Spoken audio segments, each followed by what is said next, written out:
قطعی طور پر اس کی حمایت نہیں کی جا سکتی جو کچھ اس خاتون کی طرف سے کیا گیا، انیلا کی طرف سے کیا گیا۔ سیاست میں تشدد کو روا نہیں رکھا جا سکتا، لیکن ہم بات کر رہے تھے کہ کس طرح سے تربیت کی گئی ہے ان لوگوں کی جو عمران خان کے خلاف باتیں کرتے ہیں، ان کو دہشت گرد قرار دیتے ہیں، اور اس خاتون کی طرف سے جو کچھ کیا گیا بالکل غلط کیا گیا۔ دیکھتے ہیں کہ اس پر کوئی کارروائی ہوتی ہے یا نہیں ہوتی۔ ارشد شریف کے قتل میں میاں نواز شریف کا اور مریم نواز شریف صاحبہ کا نام بھی لیا جاتا تھا۔ لندن میں شاید کوئی انکوائری ہو رہی تھی، سکاٹ لینڈ یارڈ کی طرف سے انکوائری ہو رہی تھی، وہ انکوائری بند کر دی گئی ہے۔ کینیا سے جب یہ رپورٹ آ گئی ہے کہ کون اس کا ذمہ دار ہے، پولیس کو ذمہ دار قرار دیا گیا ہے، تو یہ میاں نواز شریف کا نام اور مریم نواز شریف صاحبہ کا نام بھی لیا جا رہا تھا کہ ان کے کہنے پر، ان کی منصوبہ بندی پر ارشد شریف کو قتل کیا گیا ہے۔ اور یہ بھی رپورٹیں سامنے آئی تھیں، کچھ رپورٹوں میں کہا گیا تھا کہ مریم نواز شریف صاحبہ کو جب بتایا گیا کہ ارشد شریف کو قتل کر دیا گیا ہے تو وہ باقاعدہ اس پر خوشی کا کہکے لگاتے ہوئے اظہار کرتی ہوئی نظر آئی تھی۔ وزارت خارجہ کے ترجمان ممتاز زہرا بلوچ کی طرف سے کہا گیا ہے کہ امریکہ کی طرف سے اگر ممکنہ درخواست آتی ہے عمران خان کے ساتھ امریکی سفیر کی ملاقات کی، تو اس پر قانون کے مطابق دیکھا جائے گا کہ ملاقات کی اجازت دینی ہے یا نہیں دینی۔ یہ ہماری ممتاز زہرا صاحبہ دیکھیں گی، بلکہ وزارت خارجہ اس کو دیکھے گی امریکی سفیر کی طرف سے اگر درخواست آتی ہے ملاقات کی کہ وہ عمران خان سے ملاقات کرنا چاہتے ہیں، کیونکہ امریکی وزارت خارجہ کے ایسے ہی ترجمان سے سوال کیا گیا تھا، بلکہ ان کو کہا گیا تھا کہ عمران خان کو جن مشکلات کا پاکستان کی جیل میں سامنا ہے، ان کے ساتھ جو کچھ جیل کے اندر کیا جا رہا ہے، تو اس سے آگاہی کے لیے اپنے سفیر کو کہیں، ڈونلڈ لو کو کہیں کہ ان کے ساتھ ملاقات کرے۔ دیکھتے ہیں کہ امریکہ کے ایک ترجمان کو جو تجویز دی گئی تھی اس پر انہوں نے کہا تھا کہ ٹھیک ہے، ہم کوشش کریں گے کہ ہمارا سفیر عمران خان سے ملاقات کر لے اور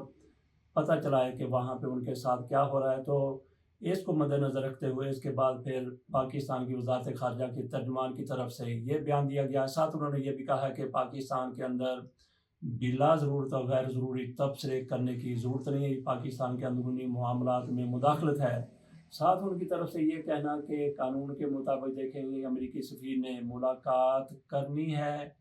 یا نہیں کرنی، درخواست آنے کے بعد ہم فیصلہ کریں گے۔ یہ کس کو کہہ رہے ہیں؟ امریکہ کو کہہ رہے ہیں، جس کے بارے میں خواجہ آصف کی طرف سے کہا گیا تھا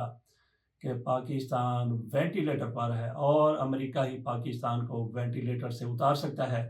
پھر خواجہ آصف کی طرف سے شدید بیان دیا جب عمران خان کے حمایت میں امریکہ سے بیان، بلکہ ان کی طرف سے یہ کہا گیا کہ پاکستان میں جس طرح سے 8 فروری کو انتخابات ہوئے ہیں جس میں دھاندلی الزامات لگائے گئے ہیں، اس کی مکمل انکوائری کی جائے۔ تو اس پر خواجہ آصف کی طرف سے شدید رد عمل کا اظہار کیا گیا تھا کہ تم کون، ہم کون، کیسے ہوتے ہو ہمارے معاملات میں مداخلت کرنے والے۔ اور یہی خواجہ آصف صاحب